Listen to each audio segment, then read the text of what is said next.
چھوڑ دیں گے. اب اس کے بعد کیا کرنا ہے کہ دیکھیں میت کو پھر میت کا سر کے بال ہے, داڑھی کے بال ہے, اس میں عطر خوشبو وغیرہ لگائیں گے. ٹھیک ہے. اب یہ لگانے کے بعد جن 7 ہڈیوں پر بندہ نماز کی حالت میں سجدہ کرتا ہے, تو سجدے میں جو 7 ہڈیاں ہوتی ہے کون کون سی ہوتی ہے؟ 2 ہاتھ کی ہو گئی, 2 گھٹنے ہو گئے, 2 پاؤں ہو گئی, یہ 6 ہو گئی, اور یہ ناک اور یہ پیشانی ہے نا, یہ 7 ہو گئی ہے. تو یہ 7 ہڈی پر کافور کو مل لیں گے. ٹھیک ہے نا. پھر کافور کو ملنے کے بعد پھر کیا کریں گے؟ پھر یہ جو کفن ہم نے بچھایا ہے نیچے, قمیص تو آ گئی اوپر, اب پھر کیا ہے؟ ازار ہے, پھر لفافہ ہے نا. تو پھر ازار کا حصہ لیں گے. ٹھیک ہے نا. پہلا کون سا حصہ لیں گے؟ پہلے بایاں طرف والا, لیفٹ سائڈ والا ازار والا حصہ لے کر اس کو اس طریقے سے فولڈ کر لیں گے. ٹھیک ہے نا. اب پھر اس کے بعد کیا کریں گے؟ دائنا حصہ اس کے اوپر لیں گے. اس طریقے سے ہونا چاہیے کہ دائیں حصہ اوپر ہونا چاہیے, جیسے ہم نماز میں ہاتھ باندھتے ہیں کہ ہمارا بایاں ہاتھ پہلے ہوتا ہے, جسم پہ لگتا ہے, پھر اس کے اوپر دایاں ہاتھ آتا ہے. تو اسی طریقے سے کفن کا کپڑا بھی پہنایا جائے گا. تو یہ پہلا حصہ ہو گیا, کیا تھا؟ ازار تھا. اب اس کے اوپر پھر لفافہ آ جائے گا. ٹھیک ہے نا. لفافہ بھی اسی طریقے سے آئے گا, پہلے بایاں آ جائے گا, پھر دایاں آ جائے گا. اب یہ اس طریقے سے میت کو پوری طریقے سے ڈھانک لیے. اب ڈھانکنے کے بعد 3 جو ہے کپڑے ہونے چاہیے, کفن کے ٹکڑے, ربین, رسی جیسا.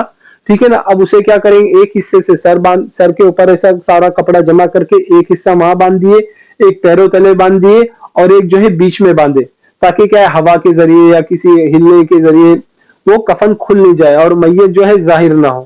ٹھیک ہے نا. اس طریقے سے کفن دیا جائے گا. تو یہ چاہیے کہ ہم سیکھیں تاکہ ہمارے اہل و عیال میں موت کا, جیسے میں نے کل بھی فرمایا, کل نفس ذائقۃ الموت ہے, ہر نفس کو موت کا مزہ چکھنا ہے. تو ہم کسی کا انتظار کیوں کریں؟ ہم خود آگے بڑھے.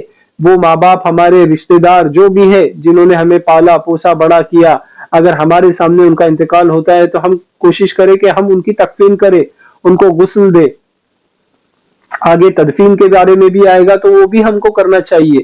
اور اگر کوئی ایسے لوگ ہیں جو نہیں کر سکتے ہیں, یا ایسی جگہ ہوتی ہے جنگل, جہاں کوئی ایسی جگہ ہوگی, تو پھر کیا کریں گے؟ کوشش کریں کہ ہم یہ سیکھیں. یہ چیزیں ہمارے علم میں ہونا چاہیے. کیوں؟ الحمدللہ اللہ رب العزت نے ہمارے لیے نبی کریم صلی اللہ علیہ وسلم کو بھیجا ہے. دیکھیں حابیل, آپ سب نے سنا ہوگا نا حابیل اور قابیل کا واقعہ. 2 بھائی نے آپس میں لڑے اور مر گئے. تو دیکھیں وہ جو بھائی تھا قابیل, جس نے قتل کیا تھا اپنے بھائی حابیل کا, وہ لاش کو لے کر کئی دنوں, مہینوں, سالوں سمجھ جاؤ وہ گھومتا رہا کہ میں اس کا لاش کا کروں کیا. لڑکی کے چکر میں مار دیا بھائی کو, اب لاش کو لے کے گھوم رہا ہے. تو اللہ رب العزت نے کوے کو بھیجا. وہ کوے نے ان کو سکھایا, بتایا کہ دیکھو اس طریقے سے کھڈا کھودو, گڑا کھودو, اور اس میں اپنے بھائی کی لاش کو دفن کرو. کہ 2 کوے لڑے, ایک نے پھر ایک کو اس میں دفنایا کوے نے, تو وہی دیکھ کے پھر وہ کیا. ہمیں نبی کریم صلی اللہ علیہ وسلم نے ہر چیز سکھائی ہے. تو اسلام کی بنیادی چیزیں جو ہمارے لیے کام آنے والی ہے وہ سیکھنا اور اس پہ عمل کرنا ہمارے لیے ضروری ہے. آج کے درس کی 5ویں چیز ہے مسنون دعا. دیکھیں غصے کے وقت ہمیں کیا دعا پڑھنی چاہیے, یا خواب دیکھا ہے, کوئی ایسا برا خواب ہے, تو اس وقت ہمیں کیا دعا پڑھنی چاہیے. سنن ترمذی جلد نمبر 2 صفحہ نمبر 183 میں یہ حدیث ہے جس میں یہ دعا آئی ہے, اعوذ باللہ من الشیطان الرجیم. یہ دعا پڑھنا ہے, جس کا ترجمہ کیا ہے؟ میں اللہ کی پناہ مانگتا ہوں شیطان مردود سے, ہے نا. دیکھیں جس طریقے سے اللہ رب العزت نے قرآن مجید کی ابتدا شروعات تلاوت کرنا ہے تو یہ پڑھنا ہے. ٹھیک ہے نا. اسی طریقے سے غصہ آ گیا تو یہ پڑھنا ہے. اگر 2 لوگ کہیں لڑ رہے ہیں, خاموش نہیں ہو رہے, تو ان کے درمیان میں جاؤ. حدیث پاک کا مفہوم ہے ان کے درمیان میں جا کے 3 مرتبہ اعوذ باللہ من الشیطان الرجیم پڑھو, شیطان وہاں سے رفع دفع ہو جائیں گے انشاءاللہ. کیونکہ لڑاتا کون ہے؟ شیطان ہی لڑاتا ہے نا. تو اللہ ہم سب کی حفاظت فرمائے. اللہ رب العزت سے دعا ہے کہ اللہ رب العزت کہنے سننے سے زیادہ عمل کی توفیق عطا فرمائے, اور اللہ رب العزت ہم سب کی 24 گھنٹوں والی زندگی جو ہے سنت و شریعت کے مطابق گزارنے کی توفیق عطا فرمائے.